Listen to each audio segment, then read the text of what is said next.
وتعال أنت فاشل قل لي ليش فشلت، لأن أنا أحتاج أعرف. إذا أنا ما أعرف منك وكل واحد يقول لا أنا ناجح أنا ناجح، ما حننتقل للفيز 2. تأسيس أنظمة الدعم، مرافق منخفضة التكلفة. كمان في السلايد هذا بأركز على أهم شيء اللي هي تأسيس محاور نابضة. المحور النابض ليس فقط للسيدات لكن كمان للشباب، لكن أهميته أكبر للسيدات. ليه؟ لأن إحنا في ثقافة تشجع أو ثقافة ترحب أنك تكون أعمال تجارية مع أمك، أبوك، أختك، أخوك، صح؟ خصوصا بالنسبة للسيدات. يا أخت نور تستعجل شوي لأن الوقت بدأ يداهمنا وقدامنا سبيكر. أنا عندي 15 دقيقة دكتور. راحت الحين يلا طيب نص ساعة. أوكي عندنا كلامي واجد، هذه أنا أشهد فيها. النموذج كان اللي هو النموذج الثلاثي الأبعاد، بحيث يكون في عندنا برنامج للرعاية وبرنامج المحور وبرنامج التمويل الابتدائي. one stop shop للسيدات في مكان واحد، يدعم بوحدات المساندة. أول برنامج كان برنامج دعم الابتكار وريادة الأعمال، فيه two main component اللي هو التوعية بالابتكار وريادة الأعمال، برنامج تطوير وبناء قدرات رائدات الأعمال. كمل هو أحد الفعاليات اللي تحت برنامج توعية بالابتكار وريادة الأعمال. الأهم أو المهم فيه الاحتفال بالفشل. برنامج الرعاية يحتوي على برنامج المسرع وبرنامج الحاضنات. برنامج الحاضنات فيها 4 حاضنات: حاضنة أعمال تقنية تركز على قطاع الوسائط المتعددة، وحاضنة أعمال في قطاع الإعاشة الذكية والصناعات الخفيفة، وحاضنة أعمال مشتركة تقدم نموذج فريد اللي هو نموذج التكامل الصناعي. أشرح شوية في البرنامج المسرع. 3 شهور 12 أسبوع، يركز على قطاعين: الوسائط المتعددة والخدمات المساندة. نموذج اللي راح ناخذه في داخل برنامج المسرع: تصفية الأفكار التجارية، فرق العمل، السوق أولاً قبل لا تطور منتجات وأنت في your own bubble، لا شوف السوق أول، والإطلاق الفعلي للمشاريع. برنامج التمويل الابتدائي عندنا فيه تمويلين: برنامج تمويل داخلي وبرنامج الوصل مع قنوات التمويل. هذه الوحدات المساندة اللي تدعم العمل الأساسي. هذه نماذج المشاريع اللي عندنا حالياً. طبعاً إحنا الهدف منها إن إحنا نطلق المركز في 2013 وإحنا عندنا قصص نجاح موجودة. فكل من قرطاسية وراءات وأساليب ومحابر العلم هي مراكز تملكها سيدات ومشاريع ذات قيمة مضافة محتضنة عندنا في مركز دعم وتطوير الأعمال.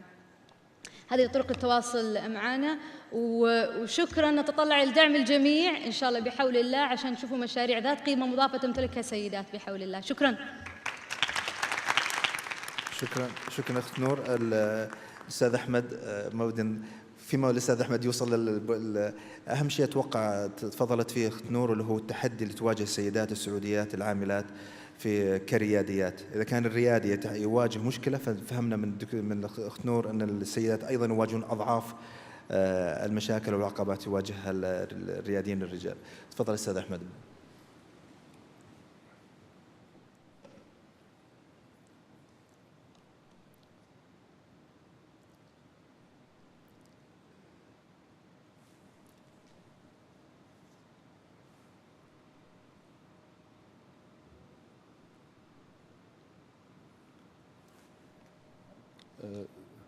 لو تتكلم الأستاذ بدون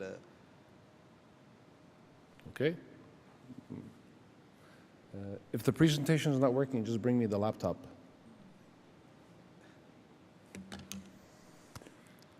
Okay, it's okay. No presentation, I can remember it.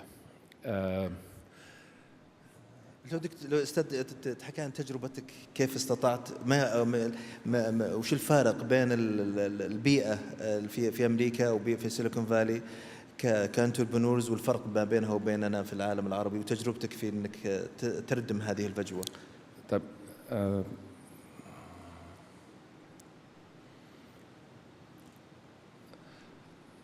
أنا what I wanted to talk about was how incubators and accelerators have changed. The first one that I did was in late 1997, and it was the cycle of 1997 to 2000. في مشكلة؟ Okay. It was the first incubator was 1997, and I'll read you some statistics comparing what it took to run an accelerator then and what it takes now. And it was really a combination because it was more like a fund, because it was so expensive that we funded some companies outside and some inside. So in those 3 years, we did 8 companies. The average investment size was $1 to $2 million each for 20 to 40% share. It's working? For 20 to 40% share in the company.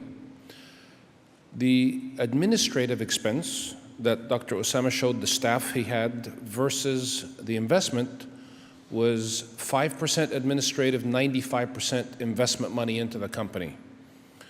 Back then it cost $2 million or $1.5 million to build a website. So we had it was easy. We had a full-time lawyer, we had full-time accountants inside because they cost nothing compared to the actual investment to build the company. And the startup cycle was much slower, 6 to 12 months. Perfect. If I can have the remote back, will be perfect. The remote. Shukran. I was doing a comparison to the experience the last 2 years, and in Flat 6, we've done 30 startups. The average is 10 to 15,000 for 10 to 15%. And the administrative budget is much less, but as a percentage, it's 50% of the cost. Instead of a pool of investors, it's just my partner and I, and we have the operational staff's about the same, and the incubation period's about the same. What changed? The startup costs were reduced.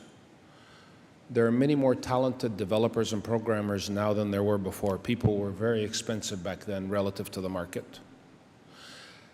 There are global distribution platforms so that companies can reach a global market in a much cheaper, more cost-efficient way. Ecosystems are built. And if anybody's old enough to remember this phrase, go Bosch, that meant back in the 90s, it was go big or stay home on every startup. It was to capture market share, and that was the target. Today, the model is fail fast. Start, fail, and go. Move to the next thing. The new paradigm really is the human component. We're living in an era where the human component in a company and human talent is the highest value it's ever been. All through history, we've had CapEx for companies, we've had investments, and the only thing you really need to invest in now is brains, because the tools to leverage those brains into economic value is unparalleled and has never been like it is today. We live really in a unique period in history where I think that what we do takes advantage of that as well as any other business model. The value creation that happens on the ideas is fantastic. And from an investor point of view, for me, it gives diversification of the portfolio, and we get to see a much broader deal flow for secondary, real, larger investments. So that's kind of, as I look at it from a big picture, we started at the beginning where people were jumping with tens of millions of dollars